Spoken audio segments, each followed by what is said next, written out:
We're here to make the world a better place, and our hospitals are some of the best in Israel. And if someone needs life-saving surgery, it doesn't matter if they're Muslim, Jew, or Christian, they should get the services that they need.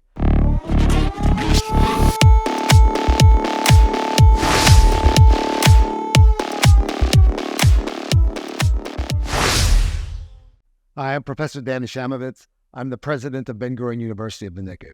Ben-Gurion University is one of Israel's major research universities. We're situated here in Beersheba, the capital of the Negev area. We were put here over 50 years ago by Israel's first prime minister, David Ben-Gurion, in order to develop this area, to be the center of economic and academic development.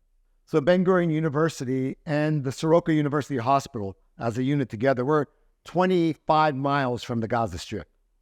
And as these hideous, heinous attacks unfolded on October 7th, all of the injured started being brought in by ambulance, by helicopter to Soroka Hospital. And immediately, without us having to make any calls, over 500 medical students, social work students, psychology students, physical therapists, emergency medicine students, all descended on the emergency room to volunteer to give a hand with aid for the over 900 injured that were being brought in over the hour. That's amazing. Now, were any of those injured actual Hamas terrorists? Some of them were Hamas terrorists who were injured. Tell me about that. I mean, I think most people don't, I've read about this before, but most people don't realize that the Israelis actually treat a lot of people from Gaza and actually held a lot of children from there and that sort of thing. Under normal conditions, there's a daily flow of people needing advanced medical aid out of Gaza into Israel. There's actually an organization dedicated to doing that is founded in the kibbutzes around the Gaza Strip. The irony is many of the hostages who were kidnapped to Gaza were the exact same people who on a daily basis were bringing children with cancer needing eye surgery to hospitals throughout Israel. One of my closest friends, Professor Morris Hartstein, has long-term relationships with both patients and doctors in the Gaza Strip, people who he's done life-saving surgery on them. We're here to make the world a better place, and our hospitals are some of the best in Israel. And if someone needs life-saving surgery, it doesn't matter if they're Muslim, Jew, or Christian, they should get the services that they need. It's not those people's fault that their regime is this extreme Islamic fundamentalist regime. The people shouldn't have to suffer for that. So actually what we need to be talking about is freeing Gaza from Hamas. So within Ben-Gurion University, we've unfortunately been severely hit. Israel has over 1,400 casualties. Here we have 52 casualties, both students and staff and family members.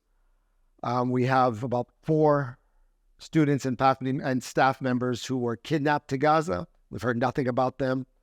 We have over 500 families that are now homeless, displaced people within Israel living in hotels at the Dead Sea and down in Eilat.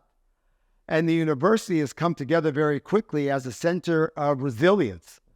We have in the student union, just across the path from where my office is, there's a huge volunteer effort of hundreds of students that are getting food, toiletries, clothes to distribute to the refugees.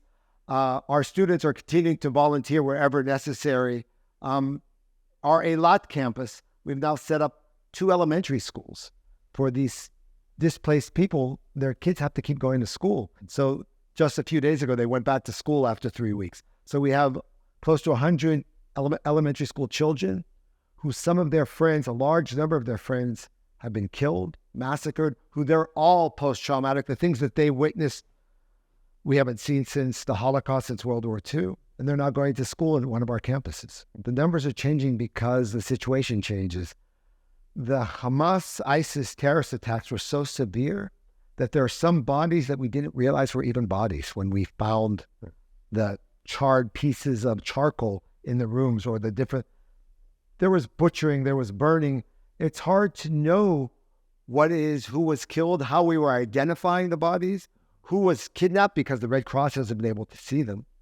So the numbers are changing as we get more information, unfortunately. Even today, 3 weeks later, there are still about 200 bodies that haven't been identified. So they're still working through those. Now, last question. In the current operation that's underway, will your hospital see or treat any of the wounded soldiers or troops that come out of that? First of all, God willing, there won't be any. But of course, there's the helicopter pad right in the center of the hospital. We will hear helicopters coming in, and we'll have a huge role to play there. Well, on campus, the school year hasn't even opened yet. We had to postpone the opening of the academic year because of the war, and we're not going to open it until the reserves have come back so that they can study. But what we're seeing on campuses across the United States and Europe, it's not that we're seeing people demonstrate in favor of Palestine or in the formation of a Palestinian liberal democratic state. We're seeing demonstrations in favor of Hamas, ISIS terrorists who butchered babies, who decapitated children in front of their parents.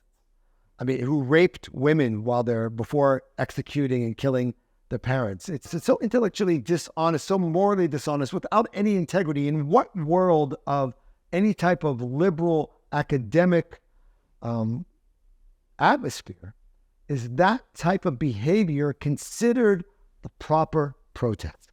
It just makes no sense to us. And regardless of what we feel about what needs to be the outcome of the Israeli-Palestinian problem.